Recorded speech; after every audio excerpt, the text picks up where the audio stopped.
Ассалаумағалейкум. Алейкум ассалам. Қош келдіңіз. Қош болдық. Енді 25-ші жылдың Қазақстандағы жаңалығы Foxy Drinks алып келіп жатсыз ғой. Осы туралы аз кем айтып берсеңізші, біздің көбіміздің сұрағымыз.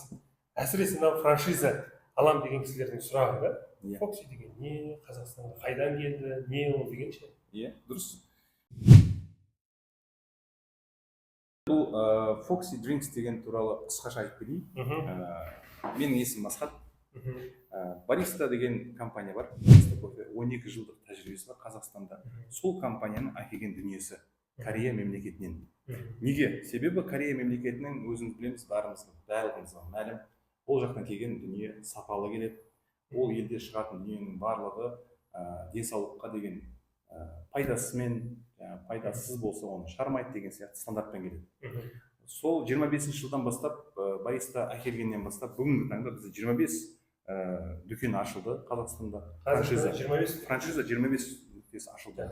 Енді қазір біздің рынокта осы тектес аналогичный проекттер көп. Соған қарамастан сіздер осы қысқа уақыттың ішінде 25 точка. Артықшылығы неде? Не үшін сіздер таңдап жатыр?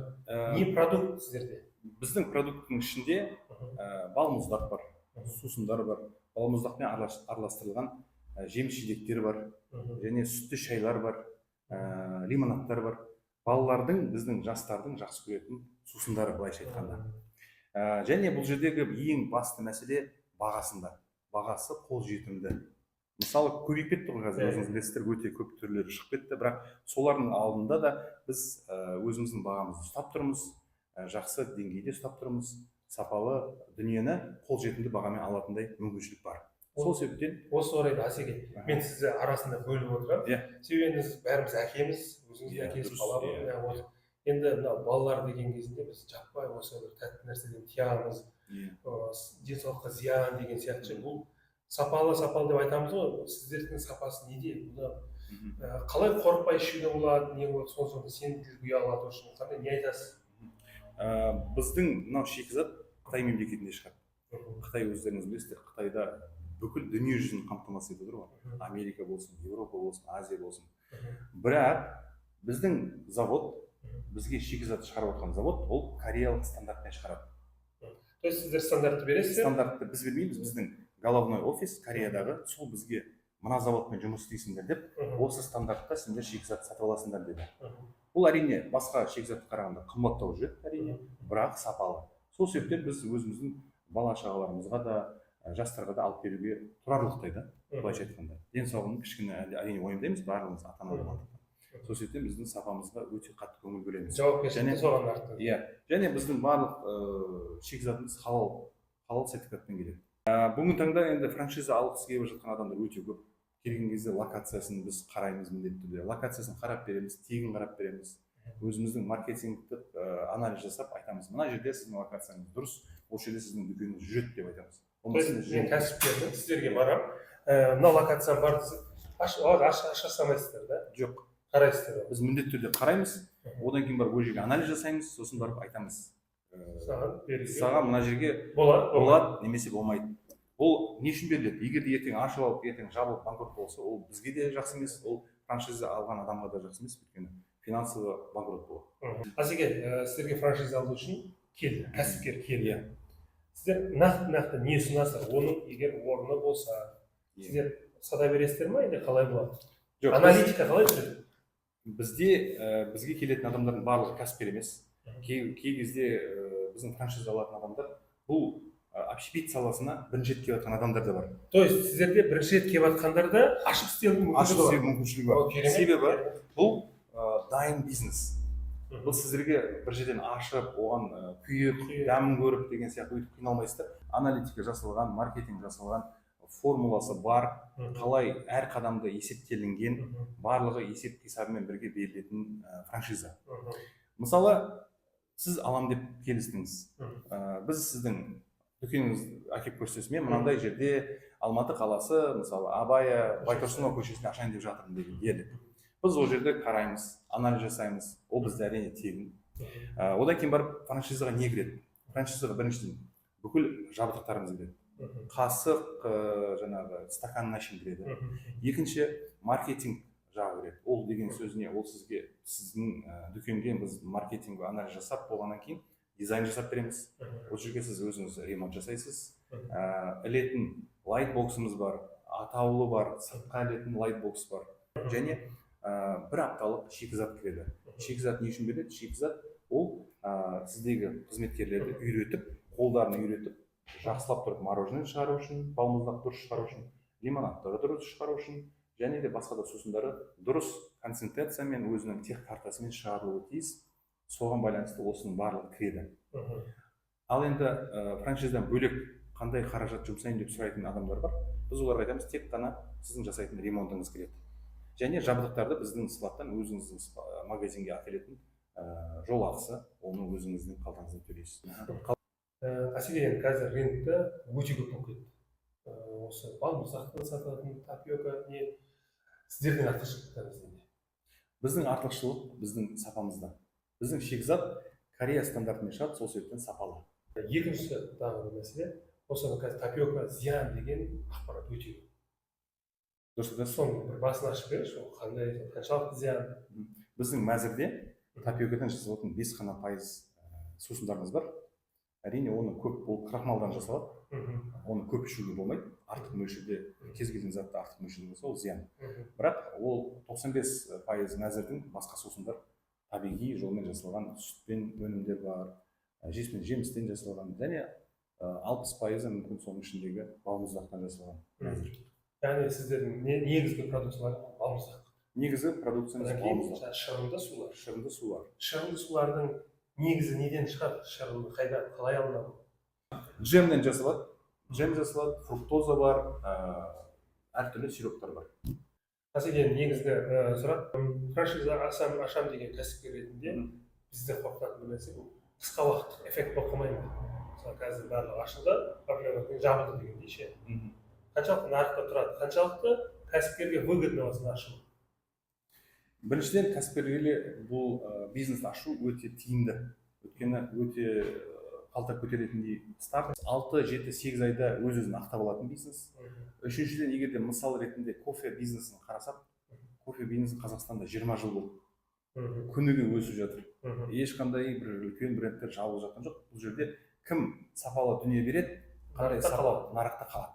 Сол себепті біздің стратегиямыз сол, сапалы дүние беріп, сапалы компания деп өзімізді көрсетеміз. Сіздердің бизнестеріңізде бизнестен ақша бөлісу ғой, яғни қазір роялти дейміз ғой, сол зат бар. Енді басқа компанияларда әрине ол әртүрлі форматта алынады, роялти деген. Бірақ Foxy Drinks компаниясы роялти алмайды. Керемет. Получается, біз покупательдер, то есть бизнесмендер франшизаны бір рет сатып алады. Одан кейін бізден тек қана шикізат алып отырады. Және біздің мәзіріміз әр 3 ай сайын ауысқандықтан біз сапалы шикізат беруге тырысамыз. Онда мен сізге бір зат айта кетейін, бұл ешқандай компанияда жоқ. Роялти алмай, тек бір рет франшиза алып, шикізат. Получается, сіздер өздеріңіздің франшайзерлеріңізге үлкен мүмкіндік беріп отыр екенсіздер. Сол себептен бұл бізге келетін адамдардың көбісі дайын бір өзінің тәжірибесі бар бизнесмендер келмейді. Жаңадан бастап жатқан адамдардың өзіне де өте пайдалы дүние. Яғни бизнесменде жақсы локациясы болса, стартовый бағасы болса, онда жылдан дамытатын кәсіпке келеді екен ғой, да? Керемет. Қазір маған қондырғылар туралы айтыңызшы, жалпы мороженое жасайтын қондырғылар көбісінде біз енді көшеде байқаймыз ғой. Өте ұзақ дайындалады. Білесіз ғой енді, жылдан дайындап бере алмайды, осылардың себебі неде? Сіздердің қондырғыларыңыз басқадан несімен айрықша, несімен ерекше? Қысқаша айтып өтейін, бұл жерде біздің беретін жабдықтарымыз оборудование. Ол бірінші мороженое аппарат, екінші ледогенератор. Және де оның қосымша бірнеше холодильниктер жүреді. Олардың барлығының жұмыс принципі компрессор және трубочкалары, фреон жүретін трубочкалары. Осы трубочкалардың өзі бізде қалың жүреді. Европейский стандарт дейміз ғой, европалық сапа. Және мынау компрессордың өзі Қытайға арналмаған, Европадан алып келіп жасалады. Оны біздің Instagram каналдан көре алсаңыздар болады. Қандай оборудование және неге ол сапалы. Өйткені біз сапасыз дүние берсек, ол ертең сынады, ол франчайзиге нагрузка және де ол қиналады да. То есть сіздің сапалы деп отқаныңыз балмұздақты жылдам жібере аласыздар ма? 1 минутта неше балмұздақ жасай алады? 1 минут емес, балмұздақтың бір 20-30-ы тоқтамастан балмұздақ жасап бере аласыздар. Яғни күткізбей жасап бере алатындай сапалы. Сонда 2 секундта бір мороженое беріп тұрса, 1 минутта. бір минутта. Хорошо, қондыру түсінікті. Неше айда осы орта есеппен өз-өзін окупайды? Өзін ақтайды. Неше уақыт ақтайды? Күніне сізде кассаңыз 300 мың теңгеден жоғары болса, оның әрине жартысы сіздің пайдаңыз. Соны есепке алатын болсаңыз, 7-8 айда осы франшизаға құртқан ақшаңызды ақтап аласыз. Осы орайда сіз айттыңыз, кәсіпте бұрын кәсіп бизнес демеген адам өзі ашып кете береді деп ше. Бұл жерде енді біраз нюанстар бар, технический біз білеміз. Мысалға болған бәлкім 320 приточка толып керек болған трехпаска, двухпаска, слив, су деген технический моменттер өте көп, который кәсіпкердің уақыты мен энергиясын затратить етеді ше. Оны қалай шештіңіздер? Біздің партнер компаниямыз бар. Дизайн жасаған уақытта ол жерге келетін суы бар, ол жерге келетін электр тоғы бар. Оның барлығын реттеп, франчайзиға қай жерде 220 ватт болу керек, қай жерде 380 ватт болу керек, барлығын көрсетеміз. Франчайзи ремонт жасаған кезде ремонт жасайтын бригадаға береді, мінекей біздің қағазымыз деп, мынандай маған ремонт керек десе, ол ремонт жасайтын адамдар істеп бергеннен кейін біздің құрылғылар келеді да, ол өзі бәрін қосып, видео материал жібереміз, қалай қосу керек, нені немен қосу керек деген сияқты. Фильтрді мысалы биогенератормен қосу керек, фильтрді мысалы раковинаға қосу керек деген сияқты барлығы видео материалмен беріледі. Онда келесі сұрақ, біздің кәсіпкердің өзінің қызметкері бар, толковый, четкий, бірақ жаңағы үйреткіміз келеді. Ондай жағдайда қалай көмектесесіздер? Мен алгоритм айтып берейін. Сіз бізбен контрактқа қол қоясыз, біз сіздерге ремонт жасап біттіңіз, біз сізге құрылғыларды бердік, соның бәрін қостыңыз. Содан кейін біз өзіміздің қызметкерді сізге 5-7 күнге жібереміз. Ол адам не істейді? Ол адам біріншіден бүкіл сусындарды қалай жасау керегін үйретеді сізге. Оның тек картасын қолына береді. Және де пост терминал қалай сіздің маржаңыз қандай, қанша сіз пайда табасыз деген сияқты постер деген CRM система бар. Соған да үйретеміз. Бүкіл келген шикізатты соның ішіне енгізіп, сатылған кезде соның бәрін енгізіп отырсаңыздар, кешке қарай бір кнопканы басып көре аласыз, қанша сіз бүгін табыс таптыңыз, қанша ол сіздің өзіңіздің кеткен ақшаңызды жапты деген сияқты. То есть процесс автоматтандырылған, да? Барлық процесс автоматтандырылып тұр, және біз оны максималды түрде біздің франшиза адам алған адамға минимальный нагрузкаменен соның барлығын үйретіп жүреміз. Тағы бір маңызды момент, көп жағдайда сырье қанша қалды, қайсынан қатты кетті дегенде кафене бизнесте күніге кешке жасап жатады да. Өте энергия уақыт затратный нәрсе. Сіздерде қалай? Біздің компаниямыздың 12 жылдық тәжірибесі бар. Сол себептен бізде аптасына 2 күн бізде заявочный день деген бар. Ол деген сөз біздің менеджерлер франчайзи алған адаммен хабарласады. Сосын сұрайды, сіздің оның системасын біз көріп отырамыз. Сіздер то есть орталықтан көріп отырасыз? Орталықтандырып, мысалы сіз ашқан болсаңыз, сіздің мороженое бітейін деп жатқанын біліп отырып, сізге хабарласамыз. Сіздің мынандай заттарыңыз бітейін деп жатыр. Сатып алу керексіз деп алдын аламыз сіздердің. Сол кезде сол үшін жаңағы системаға бүкіл ақпаратты енгізіп отыру керек. Сіз сол кезде көріп отырасыз, анализ жасап. Шикізат жеткілікті ме, жеткіліксіз ба? Және Алматы қаласы бойынша біздің торговый представительдеріміз сіздерге апарып береді магазиніңізге. Ол тегін жасалынатын дүние. Бірақ басқа қалаларға, Астана болсын, Қарағанды, Ақтау, Атырау деген жақтардың барлығына өзі франшайзи айтады, маған мынандай жерге әкеліп беріңіз, мен оны фуромен алып кетемін, я болмаса пойыз вагонмен алып кетемін деп айтады. Сол жерге біз апарып береміз. Яғни сіздер әр франшайзердің қаншалықты маржа жасаватқанын любой моментте любой кликпен айтып бере алады екенсіздер ғой, мынанша табыста, мынанша расход, мынанша шикізатын қалды, закупация ету керек деген сияқты. Бұны біз франшизадан сұраймыз, франшиза бергісі келсе береді, болмаса егер оның тәжірибесі болса, өзі айта алады бізге ауызша, менеджер хабарласқан кезде айтып бере алады. Былайша біздің қызметкер бастапқы күннен бастап ары қарай біз оны көмектесіп отырамыз. Бастапқы уақыттан деген жаңағы 5 күнге адамды жібердік, ол бүкіл дүниені үйретті, қалай жасау керегін барлығын үйретіп, ресми түрде ашылу салтанатына қатысып, одан кейін барып біздің менеджерге беріледі. Ол ары қарай екінші менеджер оны ары қарай жұмысқа алып жүреді. Ашылу салтанаты деп қалдыңыз. Ашылу салтанаты кезінде арнайы стандартты нелері бар да. Олардың жаңағыдай қазір енді Инстаграм болмаса ештеңе не алмайтын болды ғой. Ол жақтарынан қандай да бір көмектер бар ма? Ашылу кезінде қандай бір кәсіпкерге поддержка бола ма? Болады. Мысалы, сіз контракт бізге түзгеннен бастап, біз сізбен жұмыс істей бастаймыз. Бірінші күннен бастап 3 күннің ішінде сіздің дизайныңыз шығады. Сіз оны ремонтын тағы 3 күнде жасап кетсеңіз, біз сізге құрылғы жабдықтарын бәрін апарып бергеннен кейін, сіз оның бәрін қосасыз. Біз адамымыз келіп сізбен бірге магазин дүкеніңізді ашамыз. 4 күн бойы сол жерде жұмыс жасаймыз, сіздің қызметтеріңізді үйретеміз. Одан кейін барып ашылу салтанатын жариялаймыз. Ол процесс параллельно тағы бізде Foxy Agency бар. Ол команда кәдімгі профессионалды команда, SMM командасы, арзымайтын ақшаменен, қаражатпенен сіздерге үлкен көмек бере алатын компаниямыз бар. Сонда медиа жағынан да, SMM жағынан да сіздер поддержка бересіз? Поддержка береміз, иә. Өте жақсы поддержка береміз. Сол ашылған күні, ресми салтанатты ашылған күні біздің адамымыз келіп, мобилограф келіп, сіздің дүкеніңізді жақсылап суретке түсіп, ол алдына прогрев жасап, жаңағыдай TikTok парақшасы болсын, Instagram парақшасы болсын, барлығына кіргізіп, сіздің сол жердегі сол район болсын, қалаңыз болсын, сол жерде паш етеді. Кәсіпкер мына әлеуметтік желіде маркетинг жүргізе алмайтын болса да, сіздер уже дайын инструмент, дайын план, контент планмен көмектесіздер. Кәсіпкер жағынан айтайын, енді әртүрлі трафик бар да, әртүрлі жалға беретін жер бар, арендаға береді. Бір жердің арендасы арзан, сәйкесінше трафик төмен деген сияқты. Кейбір жерлер бар, локациялар, арендасы өте қымбат. Соответственно, кәсіпкер рискқа кіреді. Сіздерде осы жағынан, аналитика жағынан қандай да бір жәрдем бар ма? Әрине бар.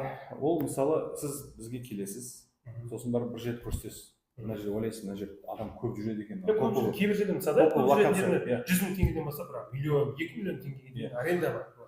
Бұл жерде мысалы аренда деп айтатын болсаңыз, мысалы 1,5 миллион немесе миллион дейтін арендаға біз айтамыз, ағатай немесе әпке қоя тұрыңыз, бұл жер сізге өте қиын болады. Сіздің опыт бойынша біздің тәжірибеміз бар ғой, сонымен бөлісе отыра, сөйлесе отыра, ол жердің локациясын зерттей отыра, біз айтамыз, мына жердің құны 500-ден аспайды, немесе мына жердің құны 800 мың теңге болса да ол ақтайды, я болмаса 1,5 миллион болса да ақтайтын жерлер бар. Ол жерде кәсіпкер оны түсіну керек, қаншалықты рискке бара жатқанын. Сосын біз адамына қараймыз. Егер оның жаңағыдай бірінші потенциалы қандай, егер ол опыты мықты болып, мен бұл жерді жақсы білемін, беске білемін, менің қалам ғой, мен ол жерді жақсы білемін дейтін болса, әрине біз оған да сүйенеміз тәжірибесіне. Бірақ сонда да біз енді өзіміздің тәжірибеміз бар, біз де өзіміздің айтатын ақылымызды айтамыз. Мына жерге қымбат болады, мына жер арзан болады деген сияқты. Кәсіпкердің ақшасын алдым екен деген емес. Бұл жерде мен түсінгенім стратегия долгосрочный да? Әрине. Енді осы жерде бір қоя кетейінші, осы қазір негізгі продукциялардың шикізатпен кірдіңіздер ғой? Енді мороженое көп жағдайда бұл сезонный да? Сезонный. Одан басқа уақыттарда қандай да бір жаңа продукциямен қамтамасыз ету линияларында бір өзгерістер болады ма? Қандай? Ол политиканы қатты мен ашпайтыныңызды түсіндім, бірақ енді айтып кете аласыз ба? Біздің Foxy Drinks компаниясының негізгі, жаңағы айттым ғой, Кореяда головной офистің өзінің мәзірі өте үлкен. Бір ғана матча дегеннің түрі, матча деген продукт білесіздер ғой, көк шайдан жасалған. Соның торты да бар, десерті де бар, сусынды бар, балмұздағы да бар, өте көп түрі бар. Біз барлығын кіргізіп жатқан жоқпыз, себебі біздің халқымыз жейтін нәрсені кіргізіп жатырмыз, және ішетін нәрсенің талабына сай алып жатырмыз. Әрине, қысқы уақытта балмұздақтың сатылуы төмендейді. Сол кезде франшиза алған адам қиналмас үшін бізде өзіміздің қосатын дүниеміз бар. Ол деген не? Ол сорпа қосылады, ол ыстық шайлар қосылады, жылдам дайындалатын сорпалар қосылады. Ол ішінде натрий глюкомат болмауы тиіс деген сияқты, өйткені ол халалға сәйкес болу керек. Және де басқа да жаңалықтар бар шығып жатқан дүниеде, сапалы, солардың бәрін кіргіземіз. Сапасыз халалға сәйкес болмаса біз оны кіргізбейміз. Және біздің өзіміздің стратегиямыз бойынша сіз айтқандағыдай ұзақ мерзімге жұмыс жасауға біз дайындық үстіндеміз және басқа да мемлекеттерге кіретін ойымыз бар. Foxy Drinks басшылары үшін енді деп айтайын, франчайзерлер кімдер, франчайзерлерге көзқарас қандай?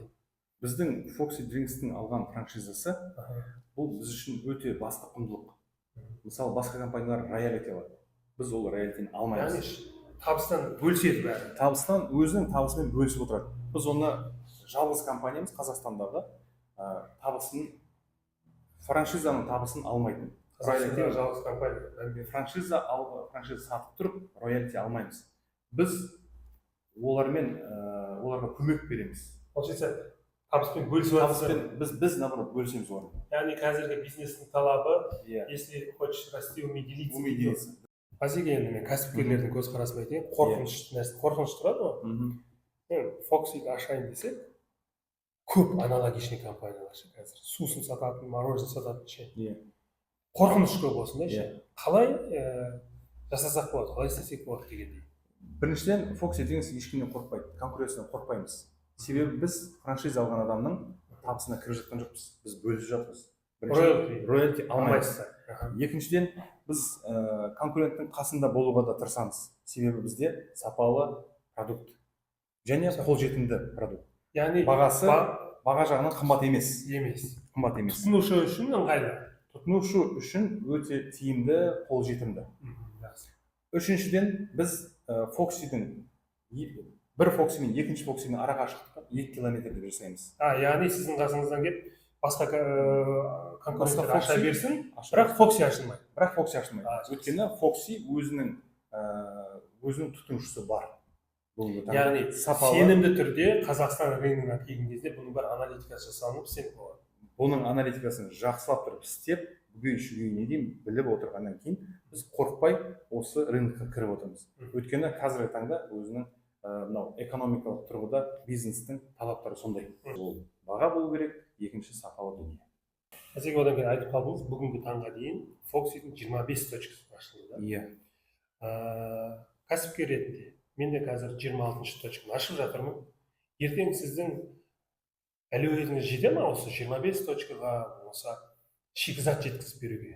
Ертең менде сондай бір қорқыныштар бар. Мороженое күшті сатып жіберемін деп отырмын да, мысалға. Сіз жеткізе алмай қаупіңіз жоқ па? Жоқ, біз оның барлығын анализ жасап, енді 12 жылдық тәжірибеміз бар деп айттым ғой, біз кофемен бұрыннан солай жұмыс істеп. Яғни сізде логистикалық мәселелер шешілді? Логистикалық мәселе шешіліп, өзіміздің складта жеткілікті 25 емес 75 нүкте дүкеніне дейін жететін шикізатымыз әрдайым болады. Себебі ол өте маңызды. Ертең ашылып бір апта немесе бір екі күн мороженое болмаса, немесе шикізат болмаса, франшайза қиналады. Біз оны алдын алып отырмыз әр уақытта. Бізде кәсіпкерлер көп қазір жасақшы ақшасымен келеді, бірақ ол жерден точка іздемеген, қай жерден ашатынын білмейді. Кеңес бере аласыздар ма осыған? Біз әрине 3 точка ашқым келеді, бірақ қай жерден екенін білмейді. Біз кеңес береміз. Бірінші торговый центрлерден ашқанды дұрыс деп санаймыз, ақыл береміз, соны кеңес береміз. Екінші, колледж бар, институт бар, жастардың шоғырланған жерлеріне ұсыныс береміз. Және үшінші базар.